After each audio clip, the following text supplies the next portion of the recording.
Эфирде яңалыклар вакыты студияда Алсу Нуриева исәмсез. Бүгенге чаралышның төп темалары. Биолабораторияларда шөгыльләнүче балаларның бүген 4нче очрашуы. Алар командаларга бүленеп 5 кабинет аша узарга тиешләр. Үзләренең осталыкларын алар экспертлар алдында күрсәтәләр. Микроскоп, стериль бокс һәм үсемлекләр өчен туклыклы мөхит. Мәлбагыш авылында мәктәп биолабораторияләренең 4нче слеты узды. Бүген безнең елдагыча алдынгыларны бүләкләү тантанасы үтә шәһәребездә һәм районыбызның укучылары, укытучылары өчен әзерләнгән бик матур тантана. Сәләтлеләр парады. Бөгелмәдә алдынгы укучылар слеты булып узды. Biz моның белән горурланабыз, чөнки безнең еще быел 70 ел юбилей безнең була НГДУның, һәм бу чара инде ул менә шул юбилейга да багышланган. Ясалма фәһем. Азнакайда катлам басымын тоту системасы ничек ышанычлырак итү турында фикер алыштылар.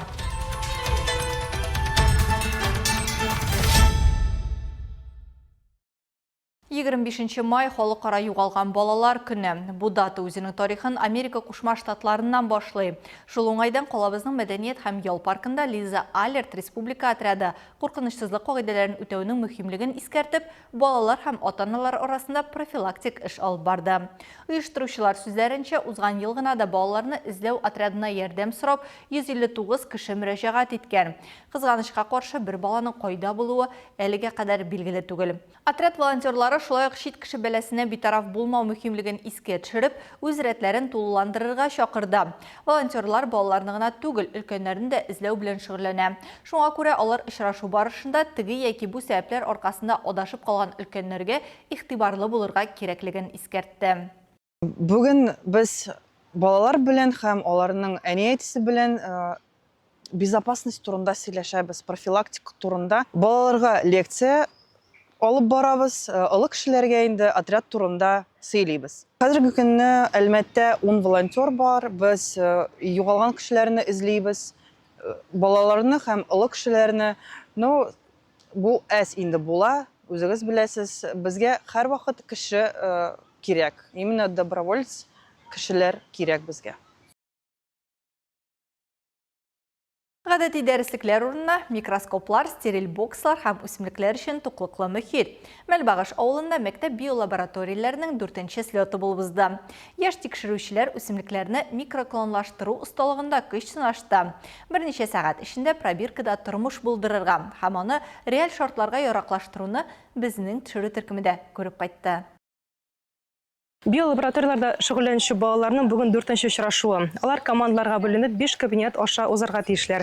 Үзләренең осталыкларын алар экспертлар алдында күрсәтәләр. Бездә бу осталыкны күрергә булдык һәм керәбез. Һәрбер кабинетта экспертлар һәм катнашучы балалар соңгыларына бүген имтихан тотасы. Ел дәвамында өйрәнгән барлык мәгълүматны алар әлеге чарада күрсәтергә тиеш. Беренче кабинетта санаулы минутлар эчендә укучылар башта туклыклы мөхит, витаминнар һәм минераллардан катлаулы коктейль әзерләде. Аннары клонлаштыру эше, ә соңгы этап иң катлаулысы үсемлекләрне тирәклеккә яраклаштыру, теплица шартларыннан табигый чынбарлыкка, җиргә һәм һавага әзерләргә кирәк. Мы готовили природную среду, чтобы растение получилось. Туклыклы мөхит булдырдык яңа гына үсемлек көчлерәк булсын өчен эшләнә бу процедура. МС1, МС2 хилат куштык. Добавляли еще витамины, потому что растение само себя не обеспечит в банке. Слетта катнашучыларның берсе Олег Максютин. Ул безгә биотехнологиялар белән кызыксынуы турында сөйләде һәм булачак һөнәрен нәкъ биологик юнәлеш белән бәйләргә җыенуын әйтте. Планы стать биотехнологом. Мне нравится эта деятельность. Биотехнолог булырга уйладым. Химия, биология фәннәреннән имтихан бирәчәкмен. Имтиханнарга әзерләнергә әлеге биолабораториялар бик ярдәм итә. Алар бу юлга кирип китәргә булышлар да инде миңа. В мир биотехнологий. Оештыручылар сүзләренчә, мәктәп укучылары инде профильле югары уку йортларының югары курсларында өйрәнүче ысулларны беләләр. Мәктәп биолабораториялары проекты Татнефтьнең белем бирү экосистемасы элементларының берсе. Анда укучылар фән һәм тикшеренүләргә кушыла. Шуның белән экологик тәрбия ала. Можно сказать, если даже смело, это несколько направлений. Бездә берничә юнәлеш бар дип әйтергә мөмкин. Кем лаборатория эшләре белән мәшгуль, кем фән белән шөгыльләнә, алар ел дәвамында тикшеренү проект эшләре әзерли, төрле бәйгеләрдә катнаша. Ә кул белән эшләргә теләүчеләр лабораториядә, теплицаларда эшли алалар. А те, кто хочет поработать уже, так скажем, руками, они могут и в теплице, и в лаборатории могут работать. Бүген Татарстанның көньяк-көнчыгышында 9 биолаборатория эшләп килә, шуларның 3-се Әлмәттә. Бүген аларда үсемлекләрнең 20дән артык төре үстерелә. Сирень, декоратив куаклар, җиләк, роза, гортензиялар, хризантемлар һәм бик сирәк һәм матур кызыл каен. Шулай итеп, мәктәп эскәмиясеннән мәктәп укучылары кеше ватаныбызны яшелләндерүгә үз өлешләрен кертә. Алсу Ахмаджанова, Алия Муратова, Яңалыклар вакыты, Луч, Әлмәт телекомпаниясе.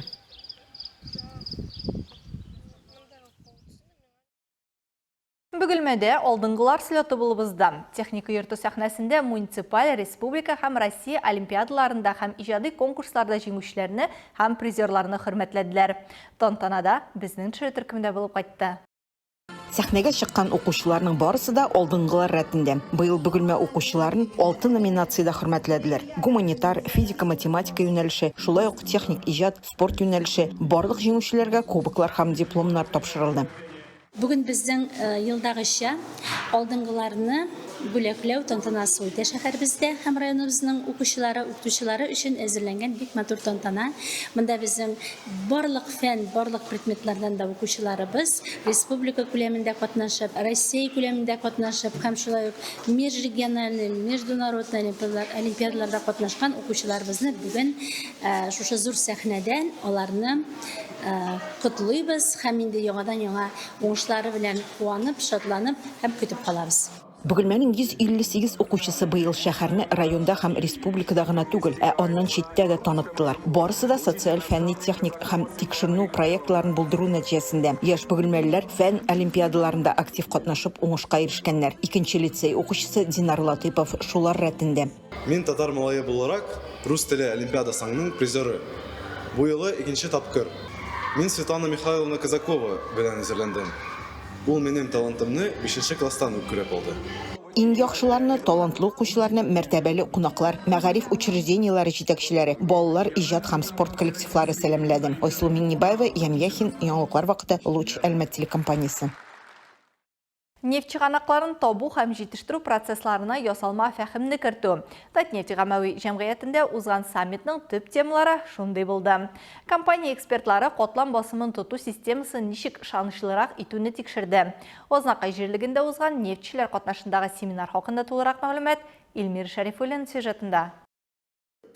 Игътибар үзәгендә стратегик әһәмиятле мәсьәлә – нефть чыгару һәм җиһазларның өзлексез эшләве өчен катламнарда басымны тоту. Әлеге юнәлеш буенча киңәшмәдә Татнефтьнең алдынгы инженерлары һәм чыгару блогы җитәкчеләре җыйналды. Үз вакытында бош инженерлар семинарлары нефть чыгару мәсьәләләре тикшерелә торган яхшы мәйданчык иде. Бераз вакыт без мондый семинарлар үткәрмәдек.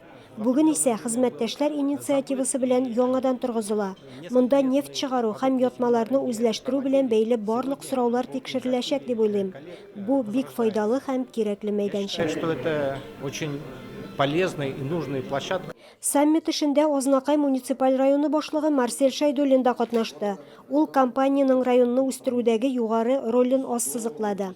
Алар инде һәр өлкәдә бик зур ярдәм күрсәтәләр, бик зур проектлар безнең шәһәребездә, районыбызда эшләп килә. Менә Актүбә бистәсендә инде 5 елдан артык бу инде экологик һәм энергоэффективность буенча бик зур эш алып барыла. Яңа эш урыннары булдырылды. Мәктәпләр, балалар бакчасы ремонтланды, парклар төзелде. Шулай ук инде зур ремонт эшләре хәзер көтелә. Үзебезнең мәдәният йортында юллар төзелде, ремонтланды. Аларны барысы да шушы Татнефть ярдәме белән. Сүз уңаеннан шунысын әйтергә кирәк. Быел җирлектә истәлекле даталар билгеләп үтелә.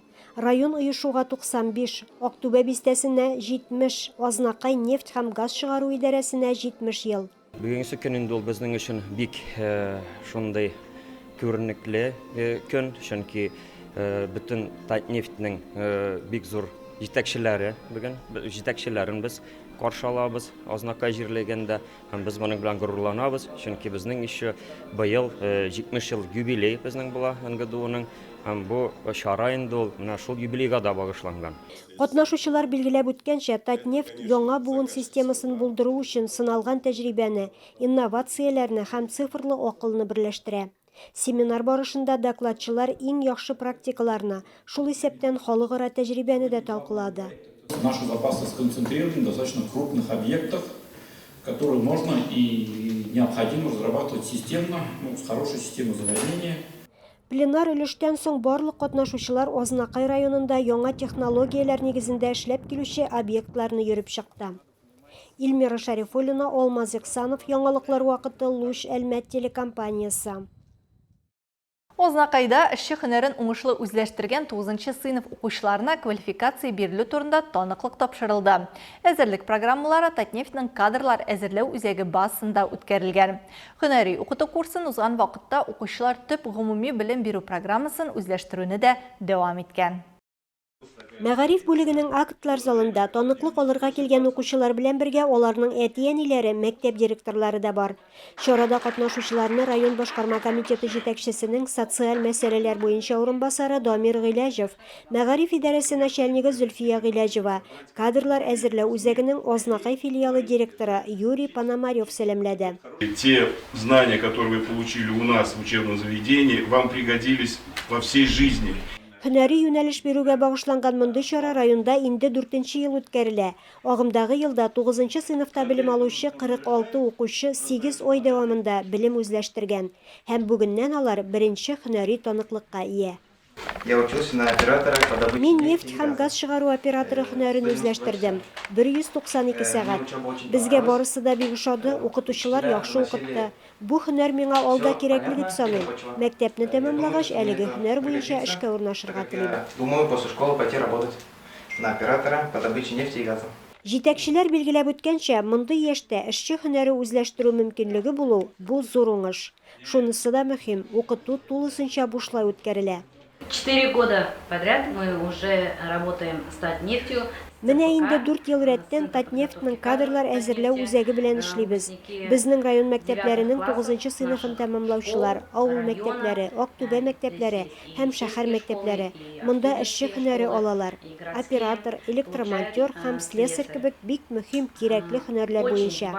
Мин бу документны алган барлык чыгарылыш укучыларын котлыйм. Бу аларның беренче документы. Дәүләт имтиханнарында уңышлар телим. Я желаю им удачи на основном государственном экзамене. Зөлфия Гыйләҗева сүзләренә караганда, быел район буенча 9-нчы сыйныфны 715 укучы тәмамлый. 28 майдан төп дәүләт имтиханнары башлана һәм 9 июльгә кадәр дәвам итәчәк. Илмира Шарифуллина, Алмаз Иксанов, яңалыклар вакыты, Луч Әлмәт телекомпаниясы. Яуланган медальләр, башкарылган разрядлар һәм яңа казанышлар. Балалар яшүсмерләр иҗаты үзәгенең спорт сәламәтләндерү бүлегендә тәрбияләнүчеләр чираттагы уку елын тәмамладылар. Аларның йомгаклау ярышларын без дә күреп кайттык.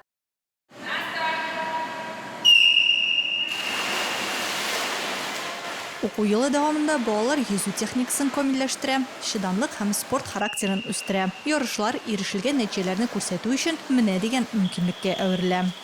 Бүгенге чарада йөзүчеләр үзләренең бу сезонга нәтиҗәләрен генә ясап калмый. Алга таба аларга нинди юнәлештә үсергә икәнен ачыклый һәм тренерлар белән уртага салып сөйләшеп, үзләренә яңа максатлар куя.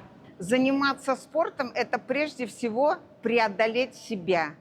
Спорт белән шөгыльләнү ул үзеңне җиңү. Хәзер балалар эшләргә яратмый. Йөзү ул иң беренче чиратта хезмәт, дисциплина таләп итә. Миңа калса барлык балаларга да физик мөмкинлекләренә һәм теләкләренә карап, спортның теләсә нинди төре белән шөгыльләнергә кирәк. Необходимо заниматься любым видом спорта в зависимости от их физических данных, в зависимости от желания. Уңышның сыры даими тренировкалар дип белгечләр. Балалар яшүсмерләр иҗаты үзәгенең спорт бүлегендә тәрбияләнүчеләр үз чиратында спортта үсешләренә зур өлеш керткән педагогларына рәхмәтле. Аларның тәрбиясе белән спорт характеры һәм дисциплина барлыкка килде һәм ныгыды дип ассызыклыйлар. Самина Бадамшина 6 ел йөзү белән шөгыльләнә. Яраткан стильләре кроль һәм брас. Турнирда 50 метрны 47 секундта йөзеп, 3нче урынны яулый. Я хочу сказать большое спасибо моему тренеру за то, что всегда говорит, чтобы я тренировалась, а не останавливалась после каждого бассейна. Всегда поддерживал меня и усердственно занимался со мной.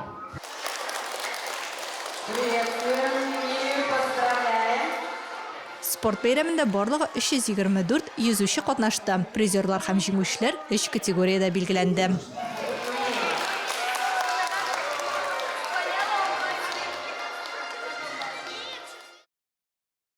Әлмәттә 23 һәм 24 май көннәрендә в поисках нефти. Нефть эзләп исеме астында эндуро буенча Татарстан чемпионатының беренче этабы узды. Бу вакыйга Татарстаннан гына түгел, бөтен Россиядән 230 шыны җыйды һәм сезонның сизелерлек спорт старты булды. Ярышлар шәһәр мәйданында барды. Адреналин. Җиргә кызык, сикерергә. Кайларда катнаштың әле? Чемпионат России Геленджике. Шунда катнаштым. Нинди нәтиҗәләргә ирештең? 2нче урын алдым. Прологта. Нең нәрсә дисең? Ани куркан инде. Шулай. Шулай да әтиң менә ярып килгән бит әле, әйме? Рамир абый булачаксың. Ничек егеткә ярдәм итәргә булдыгыз? Сезнең дә хыял идегезме? Минем хыял түгел, мин вообще каршыйм. Әнисе мотоцикл әйдә алыйк. Мәйтәм мин кирәкми, мәйтәм. Шуннан ул бер гонкага бардым, әти килде, мин килмәдем бердән гонкага да. Шуннан аның алдан киткәнен күрдем дә, җан атты. Менә бер гонканы калдырган юк. Программага квалификация узышлары һәм җиңүчеләрне бүләкләү тантанасы керде. Катнашучылар тизлек һәм катлаулы трассаны ышанычлы үтү каршылыкларны җиңеп чыгу һәм экстремаль шартларда мотоциклны контрольдә тоту сәләтен күрсәтте. Балалар өчен дә аерым күңел ачу мәйданчыгы эшләде.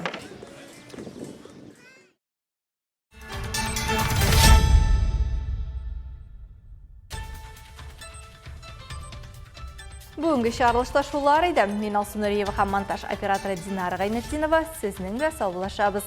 Исән сау булыгыз.